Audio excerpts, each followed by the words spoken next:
welcome to Real Crime Profile. This is Jim Clemente. I'm a retired FBI supervisory special agent and profiler and a former New York City prosecutor. Today we're talking again about the People versus O.J. Simpson. We'll be discussing episode 7 and further. And with me today is... Laura Richards, founder of Paladin National Stalking Advocacy Service and criminal behavioural analyst, trained at the FBI but also at New Scotland Yard. And I'm Lisa Zambetti. I'm the casting director for Criminal Minds, where Jim is my colleague. And Jim, you never say that you're a writer. You never say that. That is true. I don't say that, and I should say that. Yes. I'm also a writer and producer Yep. on CBS's hit series, Criminal Minds. I've been involved with the show since season 1. Mm-hmm. And we just finished season 11. So thank you for being out there and watching our show. So today we're going to be talking about episode 7 of The People versus O.J. Simpson. This episode is entitled Conspiracy Theories. And this goes right along with what Laura was saying about the strategy of the defense, trying to throw the prosecution off and trying to make the jury believe that somebody else could have done it. And I think that's a common strategy and a much more actually legitimate strategy than some of the things that they actually pulled during the course of this trial. But the first false lead, and they set this up by Dershowitz teaching a class and then dramatically faxing some words into the trial team. You think that happened? Do you think that really happened? Oh, yeah, I think so. You do? I think they wouldn't have shown the facts coming into the trial unless that actually happened. I think they're being very accurate that way.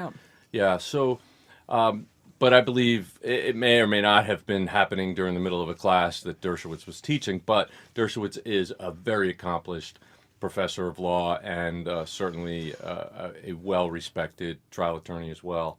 But the fact is that Colombian necktie and the murder of Nicole Simpson and Ron Goldman have absolutely nothing in common, and let me tell you why. First, what is a Colombian necktie? It's a very graphic description, so if you don't want to hear this, cover your ears for a minute. But basically, this is something that Colombian drug lords had initiated to send a direct message to other drug dealers and people that they deal with in the course of being drug kingpins. And if you cross me, you will die this horrible death. And what they did was slit their throats and pull their tongue through that slit so it was hanging down like a necktie. That is the critical component of a Colombian necktie. People have been slitting each other's throats for centuries. The difference between that and a Colombian necktie is that the tongue is pulled through that wound and made to hang down in front of somebody's chest like a necktie. Because that didn't happen here, the prosecution should have objected to the questions about it. They should have prevented the defense from going down that, and they should have prevented this from being one more clown in the circus, basically. But if they had done it, drug dealers would have done it for the purpose of sending a message to other people. So they certainly would have finished the job. Otherwise, there is no message there. And there was nothing in Nicole's life, if she was a recreational drug user, that does not bring the ire of a Colombian drug lord down on her. And they certainly wouldn't have, for somebody like that, if Colombian drug gangs started killing drug users in the United States of America, their business would probably dry up pretty quickly. It makes no sense at all. It's totally counterproductive for a drug lord to do that in this case. It has absolutely no connection to this. And you know what? Alan Dershowitz and every one of those lawyers on that scheme team knew that it had nothing to do with it, but they thought they could use it as a diversion. And it certainly did have that impact, didn't it? I mean, it's all they're trying to do is throw enough mud and create a distraction. They just have to sow a seed of doubt, of which there have been, plentiful ones across this trial. Sow that seed of doubt. And it wasn't challenged, as you said, Jim, in the way it should have been. And it was incredibly damaging. And that's all that they needed to do. Yeah, because it gave the jury somebody else to blame. Other things to think about. Right. But I don't think, certainly it was unusual that the detective did not know what that meant. I just can't imagine how, in that day and age, that a detective in the Los Angeles Police Department would not have been educated. I think Cochran said it wrong, actually. So I'm just going from recall. I think Cochran actually said the wrong turn of phrase, and therefore it was misinterpreted. So there was a miscommunication between them when Cochran cross-examined him, and I think that's, was a truism of what actually happened. Oh, okay. Well, then it makes a little more sense. I think one of the next things that happened in the case was the glove. And I think the fact that Marcia Clark says at one point that glove is our conviction. And it's true. It should have been.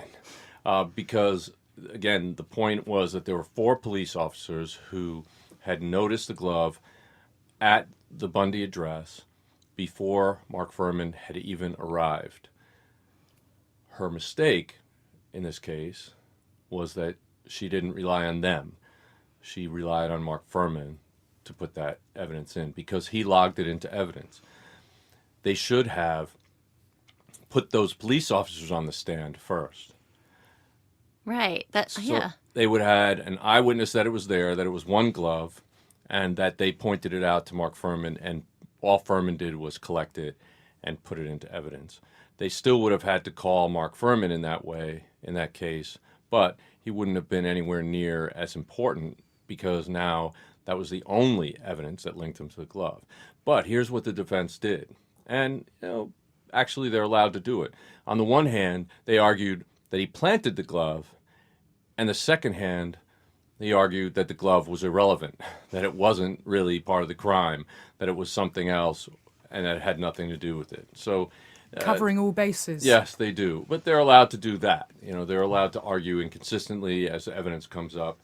But in this case, there was a major mistake in how this sort of in-court experimentation or demonstration was accomplished. But I think the context to it, as I always mention the context, the C word, is the fact that, they've had the Colombian necktie debacle, and as ridiculous as that was, it landed with the jury.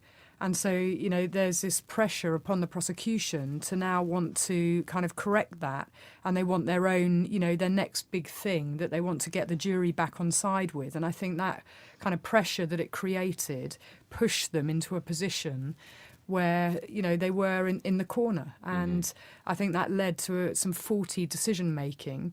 And, it played out, unfortunately, the demonstration that they had no idea how it was going to land, or they felt that it would go their way, but had never actually tried it and had no understanding of, which way it would come off for them. Right. And as, you always say, Jim, never ask a question in court that you don't know the answer to, but to do a demonstration in court that you don't know which way it's going to go, it's a huge gamble, isn't it? Well, as they depicted it in this series, it was a manipulation by Johnnie Cochran and some of the other lawyers there on the Dream Team. In other words, they basically were looking at the glove. I think Shapiro went up and put his hand to the glove to see how big it was and so forth. Did this dramatically. Did he actually put it on? Yeah, in the show, this is kind of called bullshit on that Travolta goes up and actually puts the glove on his hand and kind of looks over his shoulder like nobody's noticing. He couldn't do that, right? No, absolutely not. Okay. And then there would be no reason for OJ to be wearing rubber gloves under it. It's just, the fact that they put latex gloves on OJ's hands before he tried on those gloves, it's ridiculous. And they say, well, you can't make your hand bigger. Actually, you can. You can spread it out wider. When you put on gloves, typically you bring your fingers as close together as you possibly can, and you pull it on. These are not big ski gloves or something. These are leather gloves, and they're conforming to the hand. And if you wear them over a number of years, they'll literally conform to your hands. There is some theory out there that OJ had been taking medication, and that because, I think to reduce the swelling in his joints or things like that, and that because they knew that if he stopped taking this medication, his hands and joints would swell, that he stopped taking it and set up the prosecution, that his hands actually swelled up because he stopped taking this medication. I'm not sure if that's true or not, but it's one theory that's out there. But what we do know is that if you put latex gloves on your hands and then try to put leather gloves over them, it's going to be difficult to do that. Why did he have the latex gloves on? So that he couldn't transfer any DNA to the gloves, so that they couldn't later claim that his DNA was in those gloves. But they had already tested it, right? They had. So, but you still want to keep the exhibit preserved, so they were just trying to protect. And equally, when all those tests were run, that could have had an impact on the size and shaping of the glove too. Right. So it was a huge risk. And bleeding on the gloves and getting the samples off the gloves could have wet the gloves enough to where they shrunk. Leather shrinks when it actually is wet, and they were soaked in blood. So that certainly helped reduce the size of the gloves. But what they should have done was they should have gotten a pair of those gloves from the manufacturer in the same exact size, and then they would have slipped on very easily on OJ's hands, because, as a matter of fact, he did have those gloves. They were purchased by Nicole for him. She certainly didn't wear men's extra large gloves. He did. And right, they had the credit card. That's one thing the prosecution thought they had in their pocket, is they had her credit card buying those gloves. Yeah, absolutely. And so the show made a big deal about Darden wanting to do this test and Marcia not wanting to do it, and arguing back and forth about that. And he sort of unilaterally decided to do it. Unfortunately, that was kind of a bonehead move on his part. He did screw that up because just the methodology wasn't pure. There was no way that to prevent OJ from making it look as difficult as possible to pull on those gloves. There was no way, especially with latex gloves under them, that he wasn't going to have trouble doing that. And again, try it. Spread out your fingers as wide as you can. You'll see that OJ was doing that. And he actually got up and made a dramatic presentation. That's actually testifying. I mean, but before that, Darden was being cajoled, wasn't he, by the defence team? There was this kind of, show of they didn't want to try the glove on, and so there was a whole strategy there to kind of push him into manipulate. Yeah, and that did happen. So Darden's reacting to those things rather than seeing it as strategic plan. And then I agree with you when you see OJ, and you can look at that real footage of him, and you see the moment where he realises, that it's not going to fit, and then he starts playing to the jury and playing to the crowd. You see that confidence suddenly, come through, and him being completely arrogant and cocky with it. Right. Yeah, that's his comfort zone right there, being in front of people with their attention on him. Absolutely. He loves it. It's his moment. Yes, definitely. So that was turns out to be probably one of the major mistakes, next to calling Furman on the stand, that the prosecution made. And one of the major pillars of this case just fell away when this in-court demonstration failed. And again, to any of you out there who are lawyers or are going to become lawyers, just remember, do not ask a question that you don't know the answer to, and certainly don't do a demonstration that you don't know for a fact will work out in your favor. The court is a show place. It is a place where not all the truth comes out, but what is admissible comes out. It is a show for the jury in order to get them to convict or acquit. So the next topic that they raised in this episode is the fact that OJ was actually preparing for a movie, or a series, called Frogmen. And he was being trained by a Navy SEAL in the tactics that they use. And reportedly, he actually asked this Navy SEAL how he could kill somebody. And he said he was told that you could kill somebody with a car key.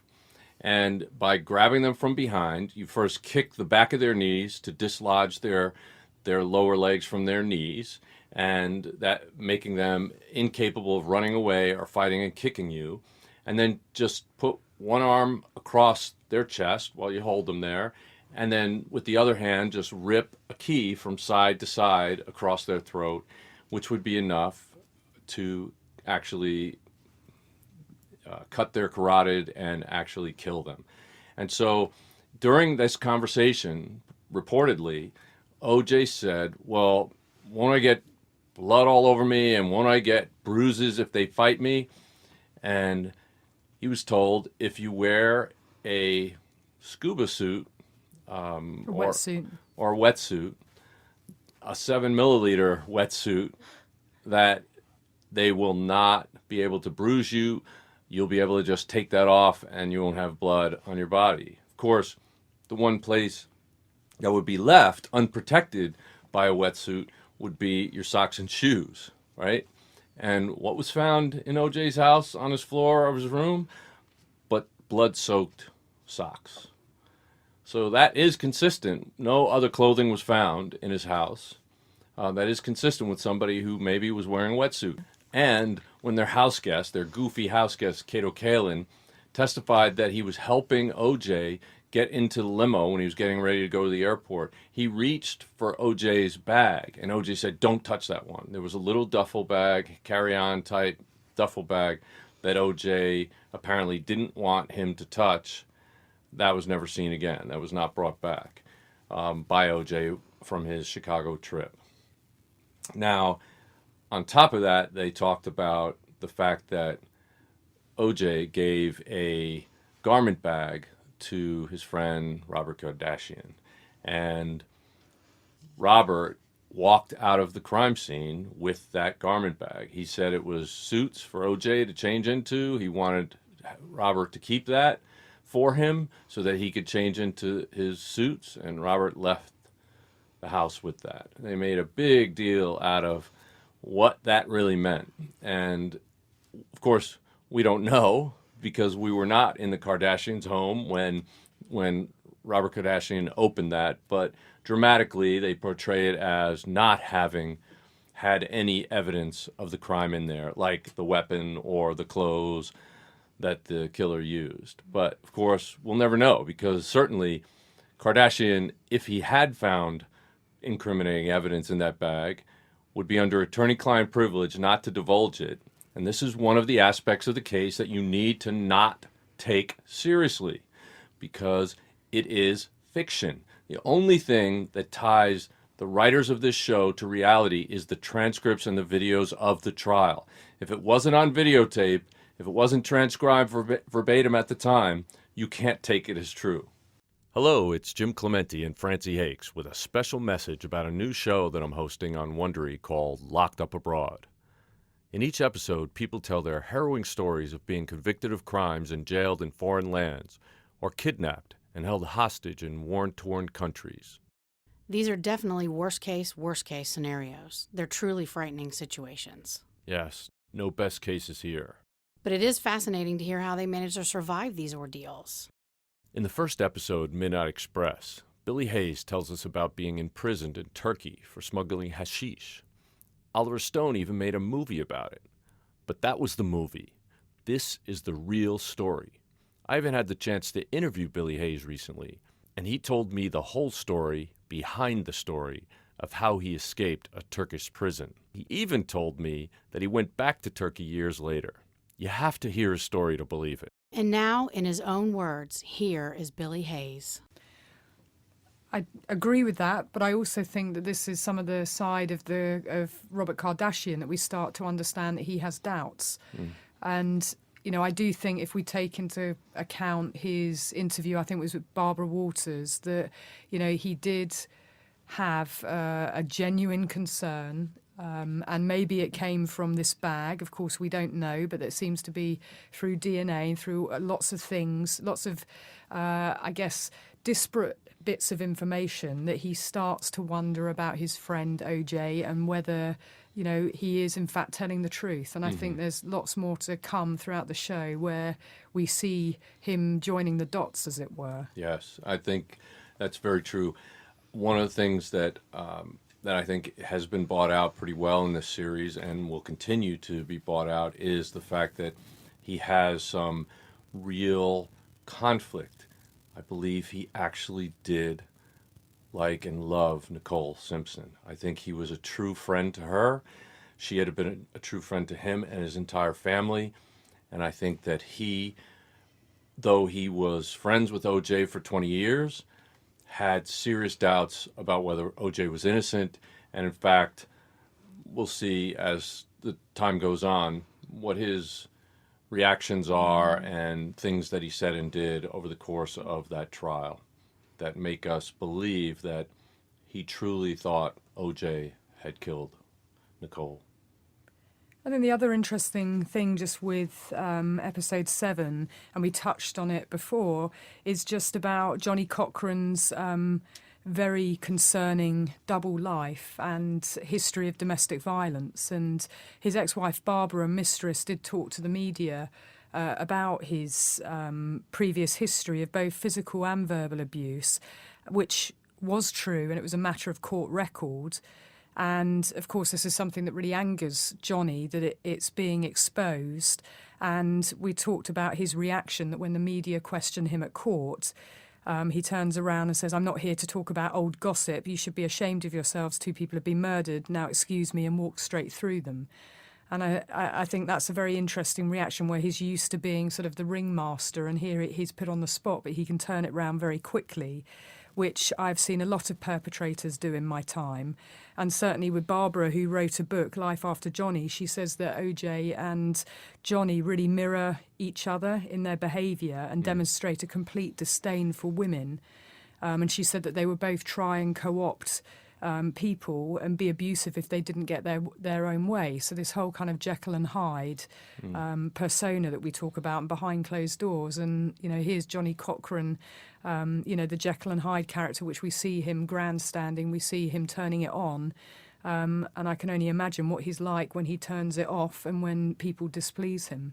Isn't there a quote where his wife said that he would hit her in her hair because that's the one place that people wouldn't see the bruise? So yeah, Johnnie Cochran is not a bad lawyer. He's obviously very good on his feet. He actually, advocates for his clients incredibly well.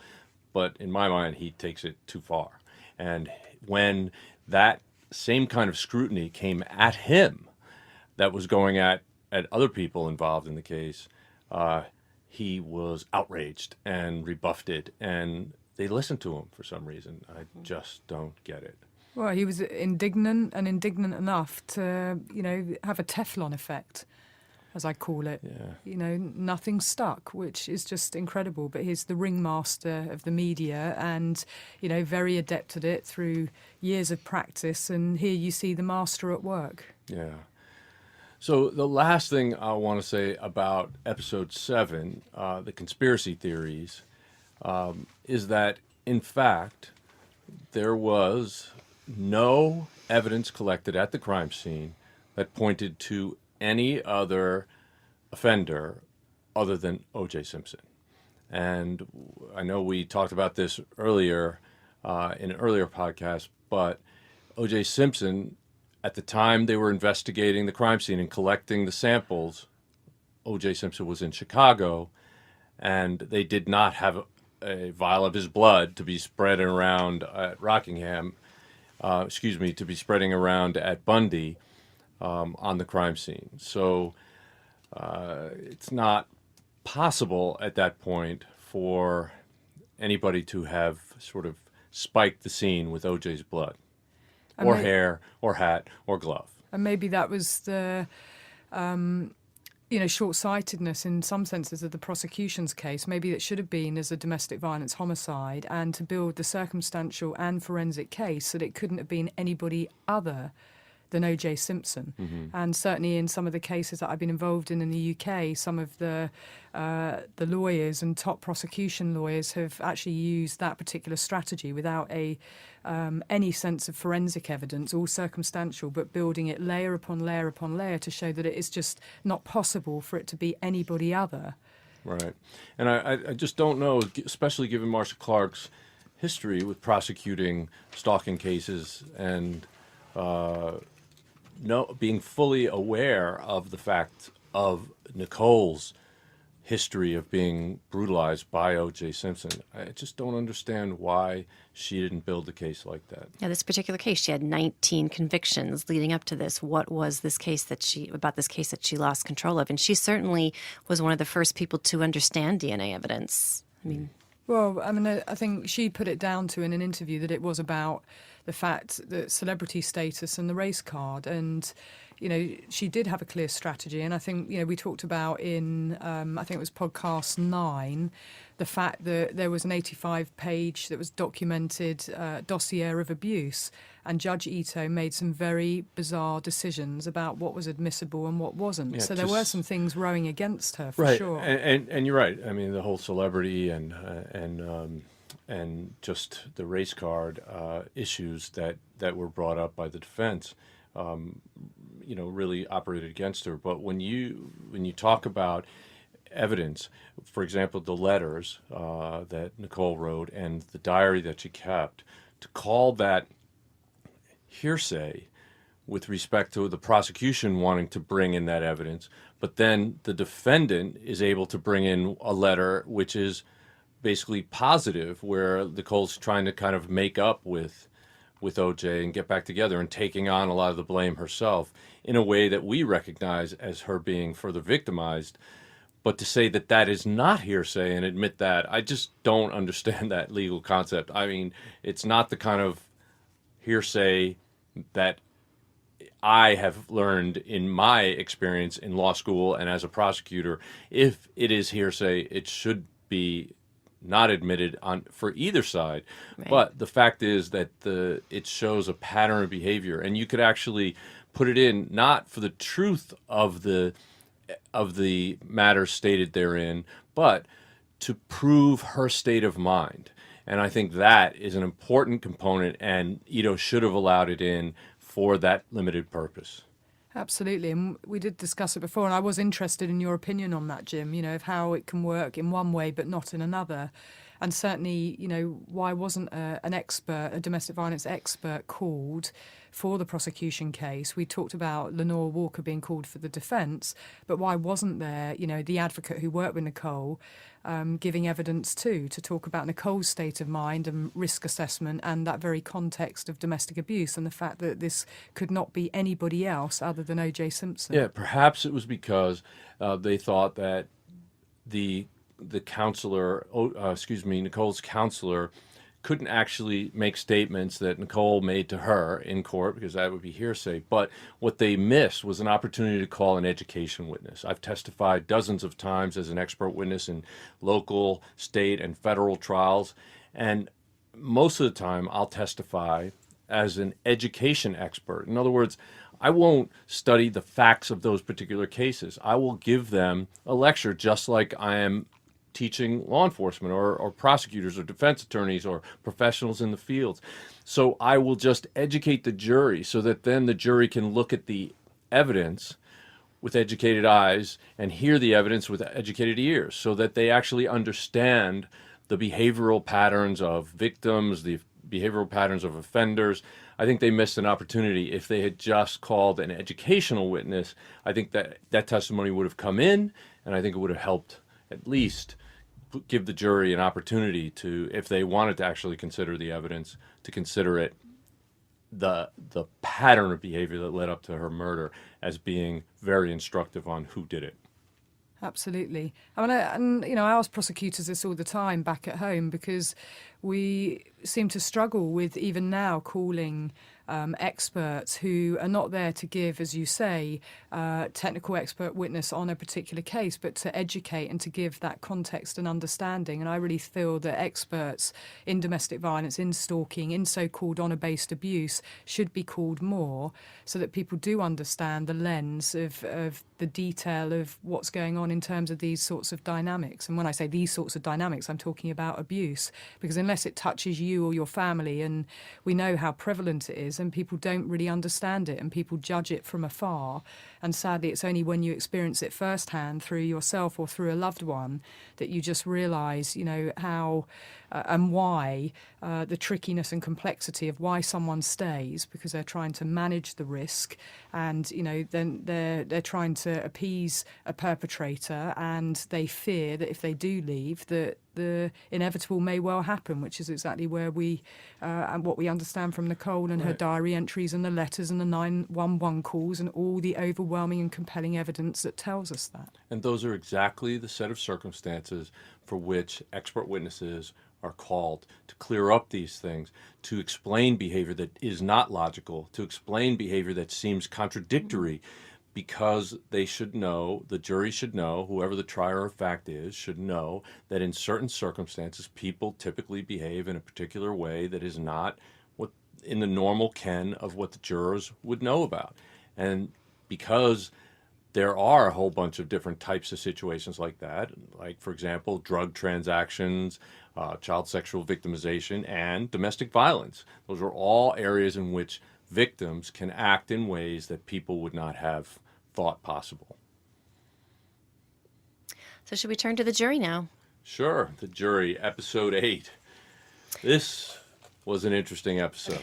Before we get into the details of it, I just wanted to say that the writer, Joe Robert Cole, and it was directed by Anthony Hemingway. I thought that this episode was just masterfully written and directed. The way it was nonlinear, it went back and forth through time. The way it told, what could be very mundane, talking about the jurors and their sequestration could be kind of a boring subject, and they made it so full of suspense. And I just loved it. This was one of my favorite episodes. Yeah, I think I would agree with you. There was very dramatically well produced and written and directed, and I think that it probably showed jury sequestration. I don't think it's quite as drastic as they portrayed it in this particular episode, but in the real world, when sequestration goes on for a long time, and in this case it was 9 months, if I'm not mistaken, and that's a terribly difficult thing for people to have to put up with, that over time they get frustrated. And who do they get pissed off at? Not necessarily the defense, but the prosecution, because they're bringing the case. It's not a great thing to have a bunch of jurors that are pissed off at you. And if they did actually start with an open mind, I think 9 months locked in a hotel where they expected to be there for a week or two, they did not actually, react very well to that sequestration.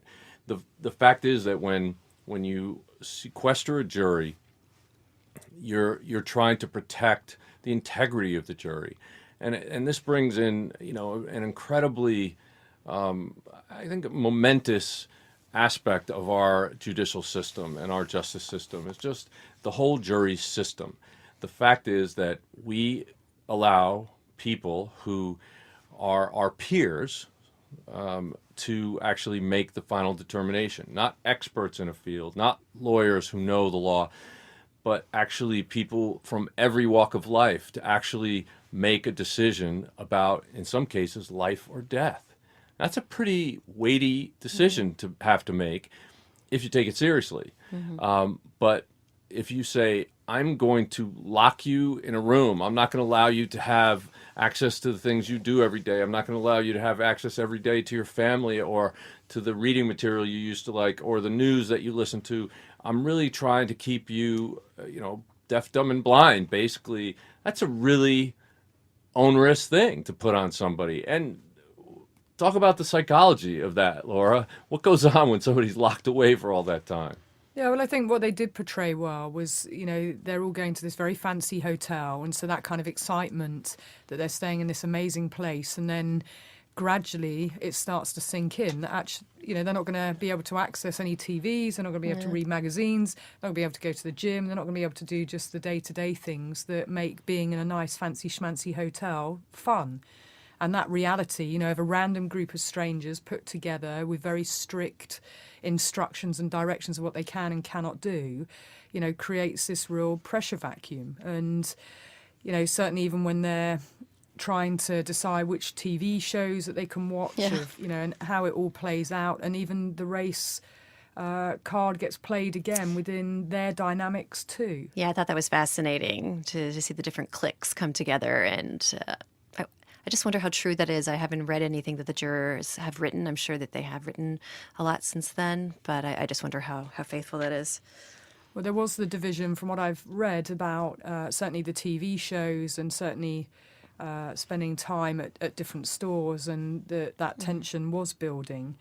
And I think, it's a very interesting aspect of, random strangers thrown together, and, then you get the key parts about Juror 620, Knox being called to see Judge Ito, and you also have the next juror, 462, and domestic abuse plays out yet again, which is exactly what I would expect given the prevalence of how many people it impacts upon, both as victims and as perpetrators.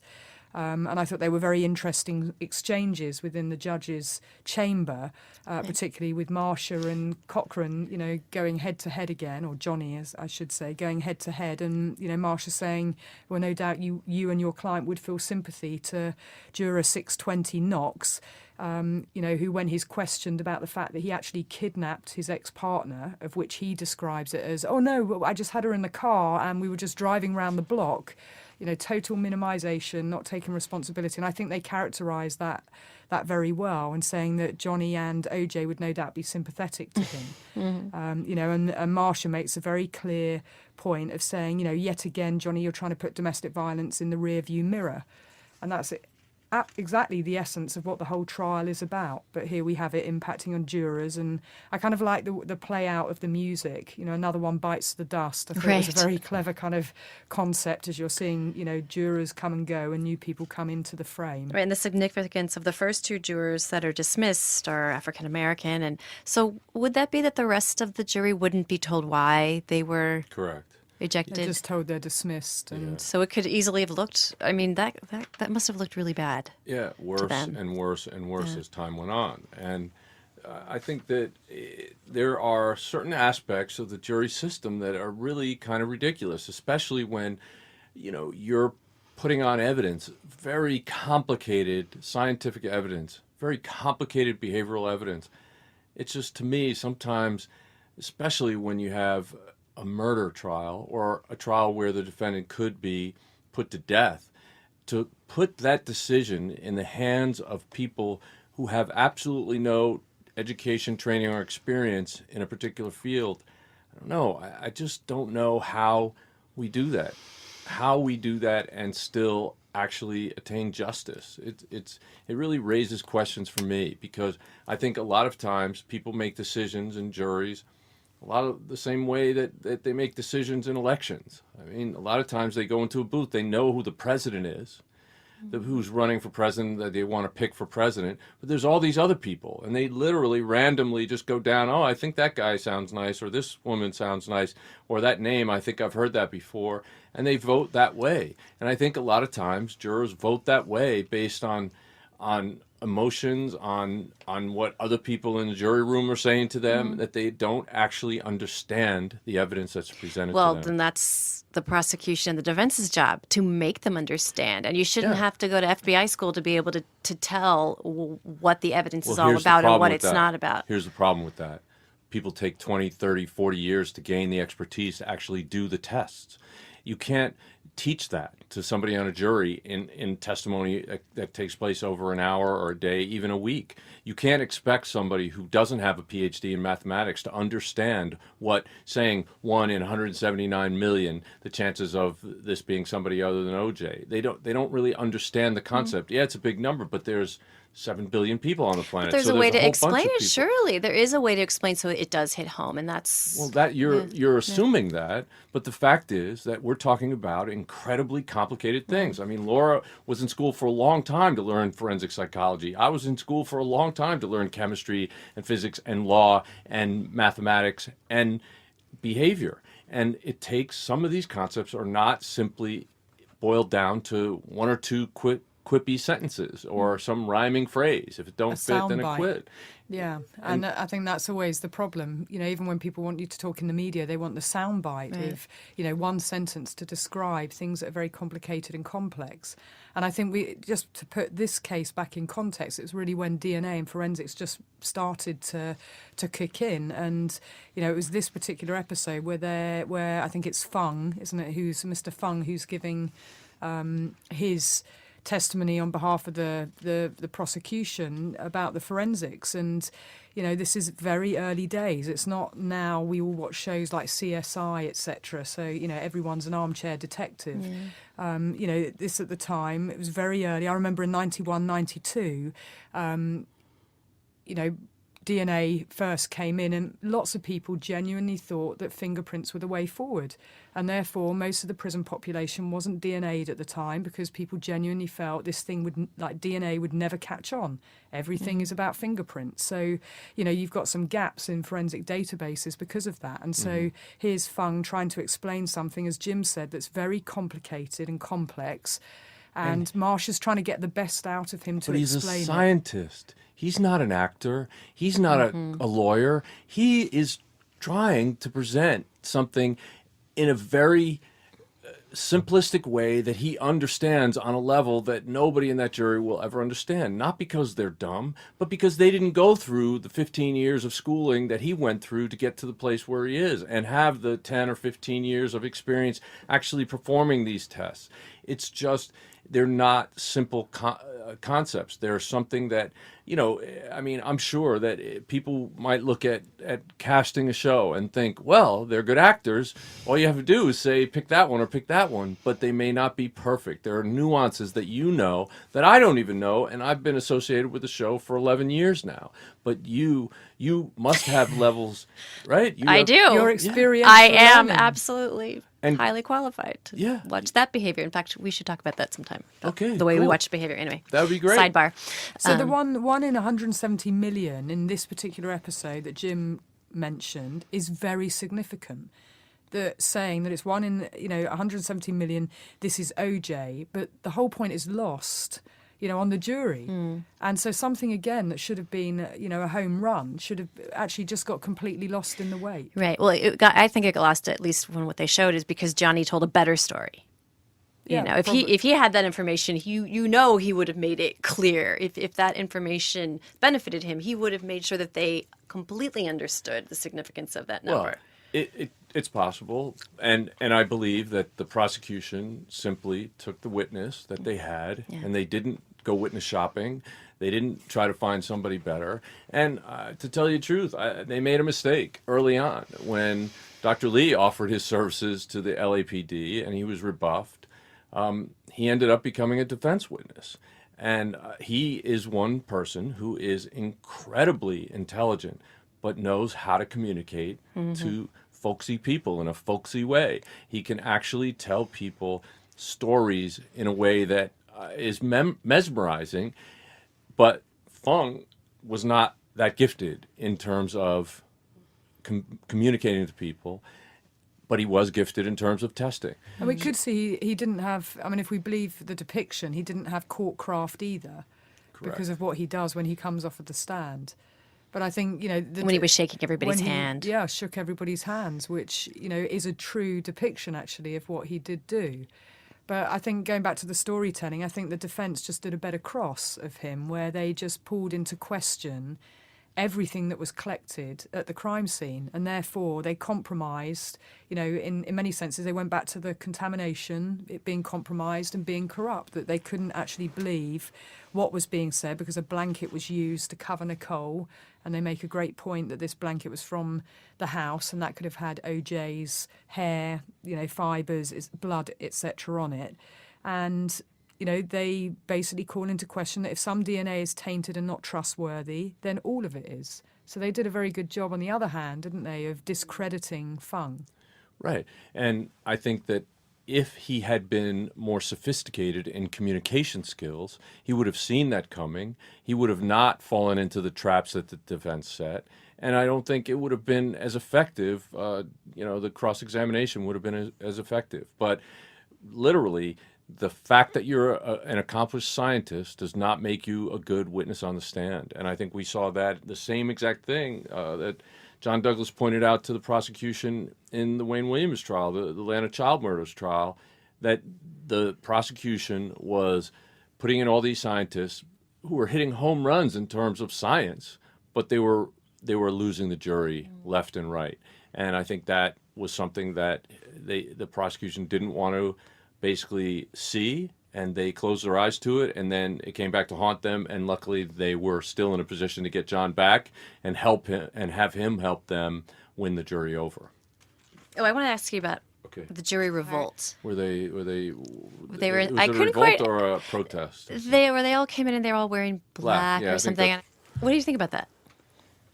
Well, I think the protest that they did, first of all, we don't have any way of knowing if that actually happened because they didn't film the jury during the actual trial. But I imagine that it's something that could have happened.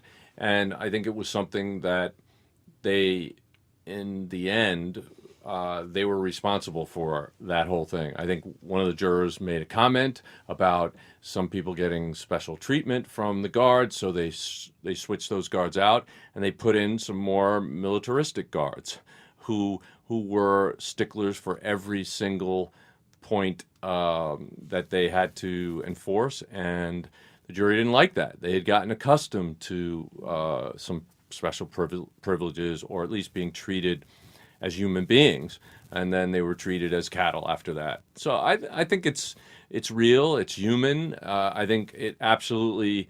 I mean, if I was stuck in a hotel for 9 months, I'd be pretty pissed off. And if people started treating me like, I am suspicious, I'm doing something wrong, I'd be ready, willing, and able to protest it. So I think that just behaviorally, I think that rings true to me, that they probably did do something like that. I'm not sure if one juror decided to try to escape by jumping over a wall Right. in the cafeteria or whatever, or restaurant, and trying to run away, but I imagine people were getting a little stir crazy locked up for that long. One of the things that was also depicted in this episode that I thought was interesting enough to mention here is that Rob Kardashian's reactions during this time, start to sort of indicate that he is less than sure if OJ is innocent. That he starts indicating that he thinks maybe all the DNA evidence, actually, he listened to the testimony. So he's getting it, yeah. He knew, he was smart enough, he's an attorney, and he knew that this could not have happened unless there was some incredibly complicated conspiracy going on, or OJ actually did it. And I think they're doing a good job of planting those seeds and showing his discord. And I think later on, when we get to episode 10, we're going to see why they did this. I think that's true. Certainly the seeds of doubt are there, but I think there were two other scenes in that particular episode that stood out to me, and it was one when they were playing cards in prison, playing cards as material witnesses in inverted commas, but just the fact that OJ bluffs on a hand where he has nothing in his hand and creates a poker face, and he actually wins the hand, and you see this real bravado and arrogance come through, and you see Kardashian sort of looking at him, knowing that he can be very compelling. And the other scene that for me it linked with was when they decide to, rehearse OJ taking the stand, and they bring in a female lawyer who's meant to be Marsha-esque. And, I just cringed my whole way through, that particular scene. It was just nauseating because OJ, if we take this account to be true, comes out with all the classics when he's questioned very specifically about the relationship, his relationship with Nicole and some of the physical abuse. And he says that it was, they had some physical scuffles, the way that he describes it. Yeah. Right? And that, when asked about her being hospitalised in 1989, he said, "Oh yes, she must have fallen," and all the lawyers in that scene all look at each other and they all acknowledging the fact there's no way that he can testify because it would be so damaging to their case. Yeah, and I just can't see, unless Johnny was doing it as a strategic move. I can't see Johnny arguing to put OJ on the stand. I think he had to have known that would have been a disaster, and there are some positive aspects to OJ getting on the stand. I think the jury would have been starstruck, and they would have listened to him, and they would have been enraptured by his voice and his persona. But I think on cross-examination, he would have been eviscerated. That would have been the greatest thing. Marsha would have loved to have had a go at him, especially because of his history. It would have opened up the entire history with Nicole. It would have opened up any violent behavior that he's ever had. It would just been a disaster. So that's why I don't think Johnnie Cochran could have actually seriously considered putting him on the stand. But he may well have entertained it, you see. If OJ pushed hard enough And this was his way of sort of appeasing him and seeing whether he could cut the mustard. Right. So this probably did happen, this scene, because a female was brought in. And I think the very fact that they give it a trial run, and whether it's Cuba Gooding's interpretation, I don't know, but just the way that he played that scene, made my skin crawl. Just the arrogance and the way that, OJ responded to the female lawyer who was, very Marsha-esque. And the way that he just thought he could flippantly say these things and, was on the up and up saying these things rather than all the lawyers looking at each other absolutely horrified. Right. And if you want to get an idea of what OJ is like, there are depositions from the civil case that are on YouTube, and you could see him in the same kind of like pissed off, arrogant, doesn't care, can say anything he wants kind of mood. And it's unbelievable. I mean, the guy knew he got away with murder at that point, and he basically, it just actually amped up his confidence. But I did want to also mention, you talked before about them playing the gambling in the lawyer's visiting room. I mean, I don't know if that actually happened or they used that as a metaphor for that exact reason so that he could bluff and Kardashian could react to that. But if, in fact, his lawyers are gambling with him in prison, that is such a violation of the ethical rules, it's ridiculous. They are supposed to only be visiting if the lawyers are there. They're only supposed to be lawyers talking about the case. They're not supposed to be using that time to gamble and play games with the defendant. I mean, this is not a joke. This is a murder trial, a double homicide. And, I mean, if they did that, it's just another level of just celebrity. It just trumps everything. They made the joke in it that this was them consulting and they were playing with like Skittles or sweets or whatever. But it's just something that I could believe did happen. Yeah, it's just just the bravado and the arrogance and the audacity of it. Right, but also that this is what they think of the justice system. We will use whatever we want. We will lie in any way possible just to do what we want to do. And I just don't like that about this kind of situation. I mean, Ron Goldman, Nicole Simpson were brutally murdered, and playing games as a using lawyer visits to play games it's just a total insult. And I can't imagine what Ron's father and sister thought when they saw that, or Nicole's sister and kids thought. Absolutely. I mean, the reason why I think it's also true is the two friends who went along after the DNA evidence didn't go back the next time, and there's this whole play out of it being explained to Simpson why they weren't there, and Bob Kardashian saying, well, I kind of think it's like the DNA thing that might be the problem with them, that if it's not you, who else would it be? And he has to explain it to him that why, people aren't sort of backing him at that point. Right. And there was, so, I could believe that was used and abused, as a privilege. Right. And I think that we will get into why, if not you, who else could it be? We'll get into that when we're talking about the last episode, because Laura and I each have theories about who else could it be. Mm-hmm. Great. So that wraps up episode 8. We have 9 and 10 to cover.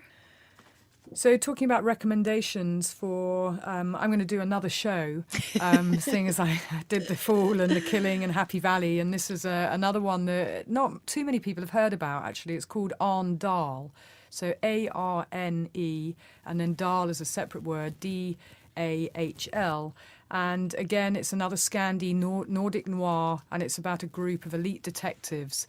It's subtitled, so you do have to pay close attention, but the scripting is fantastic, as are the characters. There's a number of arcs across. Certainly, there's only been season 1, but I highly recommend it if you like gritty, dark drama.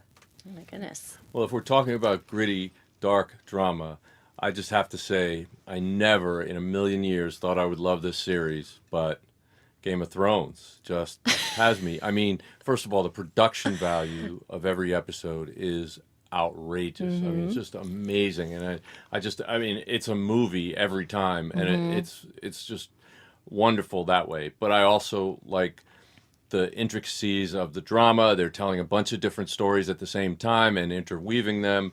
If you really like that kind of dark drama. Are you all caught up, Jim? Have you watched all the seasons? Yeah, I think I've caught up to where they are. I mean, obviously there's a new season coming out, right?